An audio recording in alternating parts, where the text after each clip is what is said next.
ورته ځکه وایي وکان یمسح الارض بالسیاحه عیسی علیه السلام په دې ځمکه باندې ګرځېده ولا یستوطن مکانا او ځان له کوم ځای کې کور نو جوړ کړی چې په هغې کې دی دایم دپاره اوسېدلی همیشه دپاره هم د دغې توحید د دعوت دپاره به ګرځېده عیسی زوی د مریم وجیها فی الدنیا عیسی دا عبری لفظ دی یسوع او یسوع معنا د هغې وا سیاست او انتظام کول او په دې معنا کې بیا د عربۍ سره موافق دی عربۍ په لحاظ باندې دا جوړ دی د عاص یعوسونه عاص یعوس عربۍ کې سیاست ته وایي او دارنګې انتظام کولو ته وایي نو معنا دا د په دې معنا کې عربي او عبراني لفظ سره متفق دي عیسی زوی د مریم وجیها فی الدنیا مرتبه والا او په دنیا کې ول آخرت او په آخرت کې ومن المقربین او د دې نزدېکانو نو مسیح د عیسی علیه السلام په صفت کې هم راځي او داغه نوم هم دی خو د هغې وجه دغه دی چې کله به یو بیمار باندې لاس راکړي د هغه به الله جوړ کړو یا په یو ځای باندې ځان دپاره ډېره نه وه جوړه کړې همداسې توحید دپاره به ګرځېده یا دا مسیح اصل کې په معنا د مبارک باندې او د دجال په صفاتو کې هم مسیح راغلی دی خو هغه مسیح په دې معنا باندې نه دی بلکې د هغه معنا ده یو څنګه د هغه به څه وي ړنده به وي هغه مسیح په دغې معنا ورته ویلی کېږي ویکلم الناس خبرې به کوي د خلقو سره فی المهدي په ماشوموالي کې وکهلا او په بوډاوالي کې من الصالحین او د نیکانو نه به وي سوال دا راځي چې په ماشوموالي کې خبرې کول دا خو یقینا یو معجزه ده په بوډاوالي کې خبرې کول دا خو څه کمال نه دی نو وکهلا یې څنګه ذکر کړو نه د دې کهلن معنا بوډاوالی نه دی د دې کهل معنا د پس راکوزېدو د ده د اسمان نه ځکه دی چې ختلی و نو د 33 کالو په عمر کې ختلی و او 33 کلن والا ورته څوک کهل نه وایي دا زمانه د کهولت نه ده نو کهلن یې په دې خاطر ذکر کړ چې بیا به د خلکو سره خبرې کوي پس راکوزېدو د ده د اسمان نه او یقینا د اسمان نه راکوزېدل دا څه ده معجزه ده دویمه توجیه کابله کړله او هغه ډېره مزداره معلومېږي هغه دا چې عیسیانو په ده باندې عقیده د خدایتوب درلودله نو الله رب العزت د ماشوموالي او د کهولت خبره ذکر کړله عیسیانو ته ثابتول چې دا اله نه دی ځکه په ده کې انقلابات راځي د وړوکوالي نه غټوالی د غټوالي نه بوډاوالی دا انقلاب چې په چا راځي هغه اله جوړېدلی شي ما تاسو ویل 15 دلایل په ابدیت د عیسی علیه السلام دا طریقه ده نو وایي د دې ذکر کول د معجزې لپاره نه دي دا تنها رد دی په نصاراو باندې چې تاسو په هغه باندې عقیده د الوهیت ساتئ حال دا دی چې په هغه باندې انقلابات راځي او چې په چا انقلابات راځي قالت ویل مریم بیبي رب زما ربا انا یکون لی ولد څرنګ بشي ما دپاره بچی ولم یمسسني بشر او نه دی رسېدلی ما ته څوک بنده قال کذلک الله ویل الله همدقسې الله یخلق پیدا کوي ما یشاء څه چې وغواړي اذا قضا امرا کله چې فیصله وکړي یو کار فانما یقول له کن فیکون یقینا هغې ته شانو شي ویعلمه الکتاب والحکمه او تعلیم به ورکړي ورته د کتاب والحکمه او د پوهې د دین والتورات او تعلیم به ورکړي تورات والانجیل او د انجیل کتاب او د حکمت نه مراد څه شی دی چا خو د کتاب معنا کړې د لیکل او د دې وجې نه د عیسی علیه السلام په رابطه باندې راځي کان احسن الناس خطا په دغه زمانه کې د ټولو خلکو نه په لیکنو کې ډېر څه ښایسته لیکنې کول او د حکمت نه مراد هغه بیان د حلال او د حرامو دیمه توجیه مراد د کتاب نه هغه تورات انجیل مراد د کتاب همدا لیکل او د حکمت نه مراد بیان په لسان باندې. لیکن درېمه ترجمه کوم چې شیخ غلام الله خان پنډې کړی او بهترینه ترجمه کړی ده هغه کتاب نه مراد قرآن دی، د حکمت نه مراد سنت دی. ويعلمه الكتاب والحکمه الله باغله تعلیم د قرآن ورکی او تعلیم او تور کې رجال سنت رسول الله صلی الله علیه وسلم. ځکه په ټول انبیاءو کې واحد نبی څوک دی عیسی علیه السلام چې دی به په آخره زمانه کې راکوزیږي او فیصلې او په باندې کې په قرآن او په سنت باندې. نو ته وایې چې سره په سنت او په قرآن باندې فیصله کوي په قرآن او سنت باندې پوهېږي که نه که پوهېږي نه خو دې فیصله بیا نه شي کولی که دا ترجمه کړې ده مولانا غلام الله خان صاحب په خپل تفسیر جواهر القرآن کې او دا ښایسته ترجمه ده. والتورات او تورات والانجیل او انجیل ورسولا الى بني اسرائیل معنا ويرسله رسولا وبلیږي هغه لره استازی بني اسرائیل ته او چې کله ورشي ورته وایي به انی قد جئتکم بآیة من ربکم یقینا ما راته کړي تاسو ته راغلم تاسو ته په یو دلیل باندې من ربکم تاسو د رب لخوا نه دلیل مې دا دی انی اخلق لکم من الطین هغه دا چې زه جوړوم تاسو ته د خټو نه که حیات الطیر په شان د شکل د مرغه فانفخ فیه نفخ به وکم په هغې کې فیکون طیرا باذن الله. نو ګورئ فک وهل دا د عیسی علیه السلام کار دی او مرغۍ جوړول دا د الله کار دی. فانفخو زبا پوکیا وکم تو مرغۍ څه څوک جوړوي فیکون طیرا باذن الله نشي باغا الوتونکی مرغه د الله په حکم. زمیدار صرف تخم خالو کې ډوب کی پس راخیږي څوک الله. و اوبئ الاکمه والابرص او جوړو ما مردا جوړون اکمه هغه چې د مور نه پیدا وي او سترګې کار نه کوي. والابرص او برګي مرض والا و اوحي الموتى او راجن کوم امړو سمانا زور تاواز کوم الله رب العزت کی راجن کوي باذن الله د الله په حکم. و انبئکم بما تاکلون وما تدخرون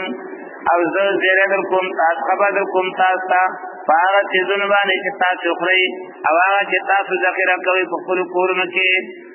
چې کله تاسو څه خوړلي زه به ته وښیم چې نن دې ټیپر خوړلی دي، نن دې چې دی کدو خوړلی دی او نن دې پلانکې چې خوړلی دال دې خوړلی دي او چې کوم دې کول کې ساتلي هغه هم درته ښیم. ان فی ذلک لآیة دا د نبي معجزه دې نه څوک انکار نه کوي او دې ته علم غیب نه وایي. رسول الله صلی الله علیه وسلم د قبر حالات موږ ته بیان کړي دي. علا قبر سر نه ایدلی دی، میدان حشر حالات یې موږ ته بیان کړي دي، دا سر نه ورکلي نه. جهنم او د جنت حالات یې راته بیان کړي دي خو دا ټول په طریقه د چا باندې د وحي باندې دي. ان فی ذلک لآیة لکم یقینا په دې کې دلیل دی تاسو لپاره زما په پیغمبر یو د الله په قدرت که یې تاسو ایمان لرونکي ومصدقا لما بین یدی او تصدیق کوونکي د هغې چې مخکې زمانه د هغه کتابونو چې ما نه وړاندې دي چې هغه تورات دی. ولأحل لکم او بل د دې لپاره چې بیان کړم تاسو ته حل بعض الذي دین هغه څیزونه حرم علیکم چې بند کړی شوي په تاسو بني اسرائیل باندې څه څیزونه قهرن الله بند کړي وو لکه عام واز د په هغې باندې بند دي هغې نه شو خوړلی سوا د مخصوصو وازونه د اوښ غوښه په هغې باندې بنده وه. نو دغسې بعضې څیزونه چې تاسو باندې بند وو د هغې د حل بیان به وکړم تاسو ته ځکه د ده مستقل شریعت و د ده په شریعت کې دا شیان روان شو. وجئتکم بآیة من ربکم او راوړی مې دی تاسو ته دلیل ستاسو رب لخوا نه. فاتقوا الله د الله نه وویرېږئ واطیعون او زما تابعداري وکړئ. ان الله ربي وربکم یقینا الله زما رب دی ستاسو رب دی. فاعبدوه د دې یو الله بندګي وکړئ. هذا صراط مستقیم دا د یو الله بندګي کول لاره ده برابره. فلما حس عیسی منهم الکفر کله چې ولید عیسی علیه السلام او معلوم کړی عیسی علیہ السلام د دین کفر. قال ویل عیسی علیہ السلام من انصاری الی الله، څوک امداد کوي ما سره په لار د الله کې. من انصاری الی الله، څوک د الله په لار کې ما سره ملګرتیا کوي. د نصرت نه مراد ملګرتیا ده، زما ملګرتیا په دې مسله کې څوک کوي. قال الحواریون، ویل حواریانو نحن انصار الله، من یو امداد کوونکي د دین د الله، ایمان راوړل موږ په الله باندې، او ته گواه اوسه په دې خبره چې موږ یې ستنې ښودونکي الله ته بأننا مسلمون. ته په دې گواه اوسه چې موږ الله ته ستنې ښودی. حواریون دا جمع ده د حواری، او د حواری معنا د لغت په لحاظ باندې اخلاص کوونکی، یا د حواری معنا پاک د خیرونه، یا د حواری معنا سپین. دا ټول یو بل ته نږدې معنی دي. اخلاص د خیر نه پاکېدل، همدارنګ سپینوالی. د دې وجې نه هغه خلک چې د جامو د مینځلو کار کوي، جامې صفا کوي، هغې ته حواریین وایي، دوبیان ورته وایي. په عرف کې دا استعمالیږي په معنا د مخلص دوست باندې. مخلص دوست، رازدار دوست. لکه څنګه چې حدیث کې راځي رسول الله صلی الله علیه وسلم فرمایي لکل نبی حواری، د هر یو نبی یو مخلص دوست وي. و حواری الزبیر، زما مخلص دوست څوک دی؟ زبیر. نو په عرف کې په معنا د مخلص دوست باندې، د لغت په لحاظ باندې په معنا د اخلاص، په معنا د پاکېدلو د خیرونه، او په معنا د سپینوالي باندې. د دې وجې نه د جنت حورو ته څه وایي؟ حورو ته وایي، ځکه سپینې دي نهایت دي، ځکه ورته حورې وایي. او یا دا مشتق دی د حار یحورو نه.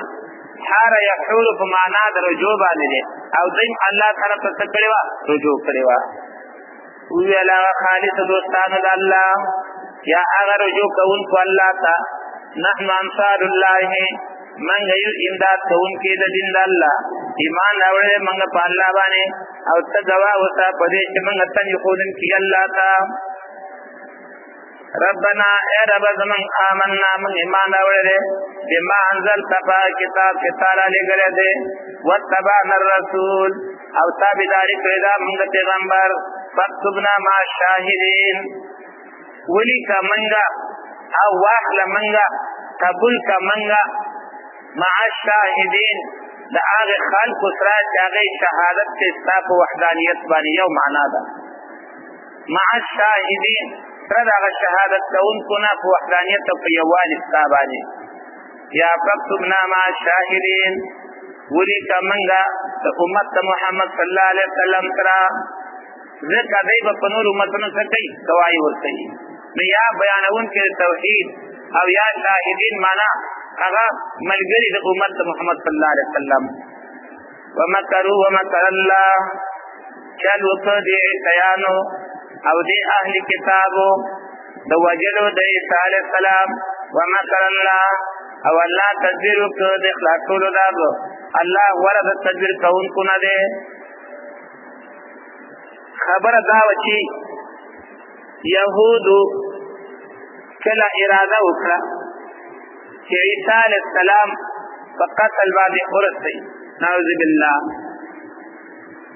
نو دغه وخت را عیسی علیه السلام سره 12 ملګري، 12 هغوی د ځان د بچاو دپاره یو کوټې ته ننوتل. عیسی علیه السلام هلته ورغی. عیسی علیه السلام د هغه 12 کسانو سره خبره وکړي چې تاسو کې به کوم یو کس داسې وي چې هغه دې ته تیار شي چې الله رب العزت زما شکله په هغه باندې ورواچوي، او هغه په قتل ورسېږي، دی به زما سره په جنت کې وي. نو هغه 12 کسانو کې یو کس تیار شو. چې تیار شو، الله رب العزت د ده شکله په هغه باندې ورواچوله. د دې وجې نه غالبا وروسته په مایده کې راشي ولکن شبه لهم، بیا به هلته مسله ښه واضحه شي. او برد چتنا اللہ رب العزت سوریک عیسیٰ علیہ السلام توخی جاو دی شکل ورنوتل پدبان شکل دی عیسیٰ علیہ السلام و دی فشہادت ورستاو چویر ساو داقی نباد بیا یهود خپل منکی مختلف شو چې دا عیسیٰ و ناغا دولتم مرگره تشو او که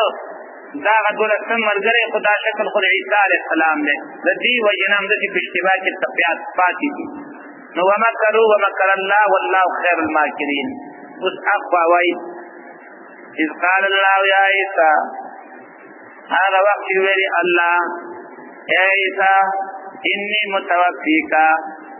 یقنان زتا پورا اخلم ورافعک الیا او چتو مدی زانتا گور اللہ زانتا نسبت برک کرے بس من پدی کی تحریف و تعویل نشو کولی ورافعک الیا تبانا پہ بدل کما ورافعک الیا او زانتا دیو چتو ما ومطهرک من الذین کفروا او پاکو متا لردا کسانا چی کفر کرده وجاہل الذین اتبعوک او گردون با کسان چستا تابداروی فوق الذین کفروا غالب کافرانو الى یوم القیامة تر قیامت پوری ثم الی مرجعکم پیما تدی واپس کدل ساسو واحکم بینکم زبا پیسل حکم مابین ساسو کے فیما کنتم کی تختلفون فآغم سلو کی چوئی ساسو پاوی کی اختلاف کون کی بعض خالق ہم دی آیات بانی استدلال کئی کہ عیسیٰ علیہ السلام اغا وجل شویر ذکر اللہ ورطوئی انی متوفیکا او دو وفا مانا دا وجنا خیاد و ساتی من دا قرآن پر تفسیر کی اہل لغت تا محتاج یو دا قرآن پر مانا کی تفاسیر تا محتاج یو گور تفاسیر دا دیلا پر سمانا کئی اہل لغت سمانا کئی لنبنے متوفی اسم فاعل من التوفا صحاق کے وئی متوفی اسم فاعل رچانا توفانا بمعنی تمام گرفتن حق توفی سمانا خپل حق بچانا پورا اخستل عرب وی وفیت الدین زمان چی فلانکی سمر قرضہ وٹکولا میں تواقتلا چی کولا تواقتی بیو تسوی وفیت الدین خپل قرضہ میں چی مکمل واقتلا نو انی متوفی کا مانا دا رزقتا پورا اخلم پورا خستل مانا دا چی روح و بدن دی دوار اخلم واہو رافعو کئی دا دا غیر پرسشو تفسیر دویم ابی البقاوی متوفی کا ورافعو کئی کلاہما للمستقبل متوفیم دے استقبال نفار دے ورافعو کم نفار دے استقبال نفارا تقدیر دا دے رافعو کا و متوفی کا قلب دے وچتون دے و بید وجنم وچتون دے او داغین روسن بیتوی سکوما وجنم پقبل نیتبانی لأنه رفع الى السماء ذکر آسمان تخی جول شویرے ثم يتوفى بیا بدے سچی وجلے چی پقبل نیتبانی ابن عباس رضی اللہ عنہ مانا کئی متوفی کا بعد النزول قابضو کا شدراکوز کم بیر سکوما وجنم دانچ وست وجنم معالم التنزیل مانا کئی قال الحسن والكلبي وابن جريج إني قابضك ورافعك من الدنيا ذات تاد دي ما حول نپرتکوما او دا پرستو ما حول تدبوزما من غیر موت تفسیر کبیر وی انی متوفی کا اے متمم عمر کا ذستا سر ترسون کن دا عمر فحین اذن اتوفاکا چکل عمر دی پورا کم دے بلے سکوما وجنم فلا اترکهم حتی یقتلو یهود نپر دم دیتا چتا سکی ملکی ابن اور جناب چاہ خبرہ کون دی زمن دې مکتبونو کې یو هلک څوک به صحیح براغلی یا به داسې څوک چې هغه د احتیاط نه متاثر هغه باندې دا سوال کړی چې وګورئ قرآن کې راغلي نه توفیق او توفیق معنا څه کوي ګورئ توفیق من د لغت نه تپوس کوو لغت والا وایي اخذ الشیء وافیا او په مرګ کې هغې کې اخذ د شی واقعا نه صرف روح اخذتل وي نو دلته معنا زه دې پوره اخلم دویمه دا ده چې د قرآن په اصطلاح باندې توفي معنا مرګ نه دی الله يتوفى الانفس حين موتها والتي لم تمت في منامها هغې ته هم څه ویل دي خوب ته هم څه ویل دي توفي الله سورة انعام کې راځي وهو الذي يتوفاكم بالليل ويعلم ما جرحتم بالنهار نو که توفي معنا مرګ شي بیا دلته څه معنا کوي دې وجنه قرآن صحیح باید سړی وګوري بیا سړي شک ختم شي همدارنګ مدارک معنا کوي اے مستوفی اجلکا ستا نیټه پوره کومه معنا هو انی عاصمک من ان یقتلوک زه تا بچ کومه د دې نه چې تا دې مړ کړي وممیتک حتى انقطاع چې کله دې وخت راشي بیا دې څه کومه وژنمه دا وخت معنا ته ګورئ اول انی متوفیکا یقینا زه تا پوره اخلم پوره اخته معنا څه ورافعک الیا او بره دې ځان ته اوچتومه یا پکې قلب وکئ انی رافعک یقینا زه تا اوچتومه ومتوفیکا او بیا دې وژنم چې کله دې نیټه پوره شي درېیمه انی متوفیکا ورافعک یقینا زه تا قبض کومه او متوفیکا پس راکوزېدو نه دې وژنمه قدرانه دا معنی رسته کې راځي وجاعل الذین اتبعوک ګرځو ما کسان چې ستا تابع دي چا د دینه عام خلق اخستې دي هغه چې تابع د عیسی علیه السلام دی په توحید کې او دارنګې په رسالت کې او دارنګې په ایمان کې نو په دې کې هغې وخت را هغه نصارا چې کوم په عیسی علیه السلام باندې ایمان درلوده هغه اوچت هغې نه بعد صحابه کرام او د هغې نه بعد دا نور مؤمنان خو دا فوقیت په اعتبار د حجت او د دلیل سره دی دا فوقیت په اعتبار د حجت او دلیل سره دویم معنا الذین اتبعوک کسان چې ستا تابعداري کړې ده فوق الذین کفروا د پاسه دا کسان نه چې کفر کړی لا یوم القیامت تر قیامته دا اوچتوالی په نزد د الله باندې فوق الذین اوچت وی دا کسانو نه د الله په نزد باندې چې کافران دي یا په اعتبار د حجت سره یا عند الله درېیمه ترجمه چا کړې ده مراد د فوقیت نه غلبه ده خو بیا مراد د دې نه عیسیان دي عام خلق نه دي عیسیان ته مراد دي او تفسیر قاسمی لیکلی دي چې دا په دې وخت باندې هم ثابته ده ځکه دې وخت کې عیسیان په یهودیانو باندې غالب دي برطانیه یهود ته عیسیان دي امریکا عیسیان دي او یهودیان ته صرف څوک د اسرائیل دي او د دې په هغې باندې اوچتوالی ته معلوم دی وجاعل الذین اتبعوک او ګرځو ما کسان چې ستا تابع دي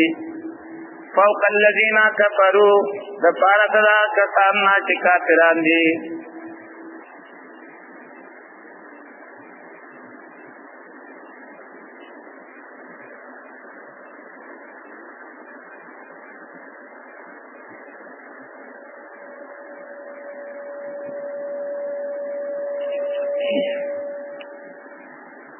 الى یوم القیامه تر قیامت پورې ثم الی مرجعکم نو مراد د فوقیت نه یا په اعتبار د حجت سره یا د الله په نسبت باندې او یا که مراد د فوقیت نه غلبه او زور شي بیا مراد دین هم دا عیسیان دي او یقینا عیسیان په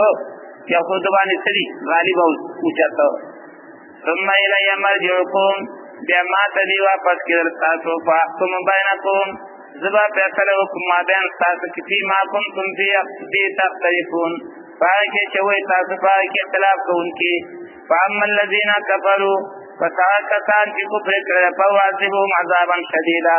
عذاب ورکم آغی عذاب تاق پا دنیا و آخرت کے وما لهم من ناصرین او نبی دیر پارا چوک امداد کون کی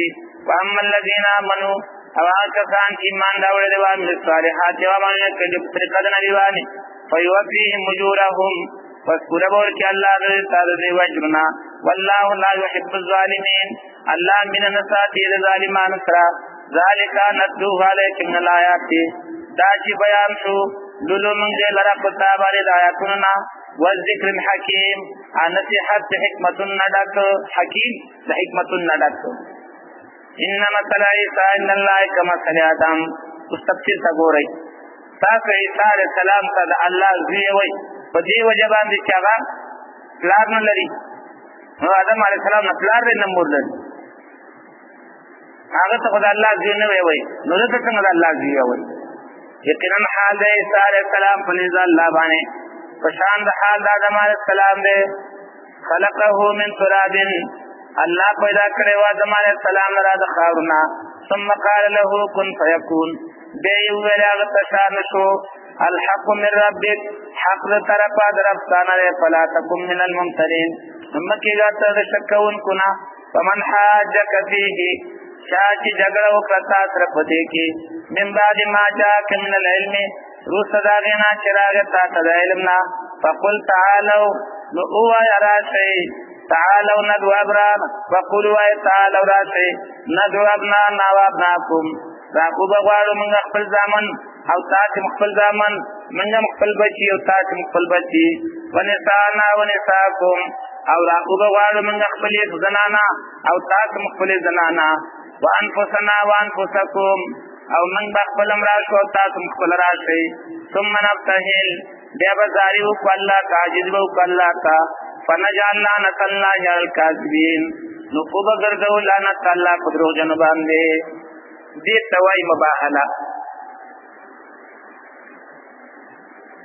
نصاراو د نجران چې کله سوالونه وکړل رسول الله صلی الله علیه وسلم دا وی تفصیلا جوابونه ورکړل دا دې نه بعد ماغي قانع نشو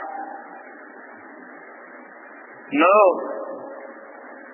الله رب العزت پیغمبر ته طریقه خودلا چې اوس ورته وایا چې راځي مباهله معنا دا داگی تبعوض اللہ پمک کی باعجزیو زاری اللہ توک دے بقوی چی اللہ کم یو پدی مسئلہ کی پناہ حق ربا تید اخفل رحمتنا جدا کی کلچی داور تویلا نو پاگئی کی حقوی خلق ہم اگر چی منگا مشورہ کو چې کله ځان لشو او دی وخت رسول الله صلی الله علیه وسلم خپل حسن او حسین رضی الله عنهما او فاطمه رضی الله عنها ځان په تیر روان کړي ناغی کی چې کوم عالم واغه ورته ویل چې ګوره دا دروغجن چیرې نه دي دا مخونه دروغجن مخونه نه دي کچره من دوی سره مباهله ته تیار شو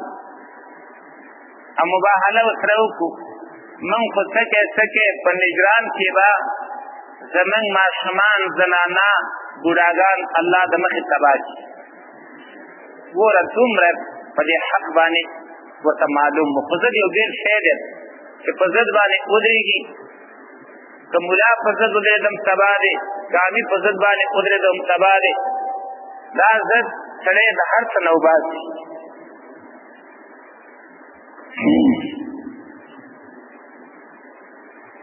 دا ما د صبر وکړي چې وتم نو رسول الله نبی خبره وکړي دلا اول تر کې لګیا متاز د سوال راولې نو هغه خپل من کې فیصله وکړه چې نه جزیه مانو جزیه باور کو مباهله نه تو مباهله نه هغه جوړاو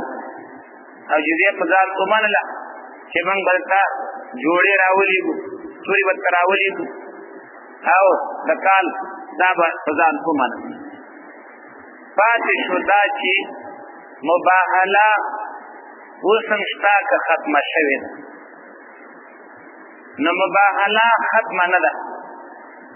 عبدالله بن عباس رضی الله عنه د یو شخص سره په یو خبره باندې اختلاف راغی او هغه ته وینا وکړه چې راځه مباهله کوو. حجر اسود ته مخامخ ودرېدم او بعد د هغې نه بیا سوال یې وکړ. همدارنګ په رستنی دور صحابه کې هم مباهلې شوې دي خو د مباهلو دپاره شرطونه دي. لومړنی شرط دا دی چې هغه مسله به بنیادي مسله وي. اگر چې د بعض صحابه په نیز باندې مباهله په فرعي مسایلو باندې هم جایز ده لیکن بیا په دې باندې دي چې هغه مسله به د عقیدې مسله وي. دویم په خپله دعوه به هغه دلایل پیش کړي. دلایلو نه بعد که د خصم د خوا نه کومه شبهه او اعتراض و د هغې به جواب وکړي. څلورم شرط پکې دا دی چې د هغه به خیرخواهي هغه ته به ووایي چې وروره په ناحقې او راشه لانجه مه کوه. پس د هغې نه چې دا څلور خبرې مکمل شي مسله بنیادي وي دلایل پیش شي د هغه د شبهو جواب وشي او هغې نه بعد د هغه خیرخواهي هم ولټولی شي او بیا هم هغه تیار نه شي نو بیا مباهله بلکل جایز ده. مباهله به وکړي کوم جانب چې په حق باندې الله رب العزت هغه ته نجات ورکوي او مقابل یې څه کوي هلاکوي او تباه کوي.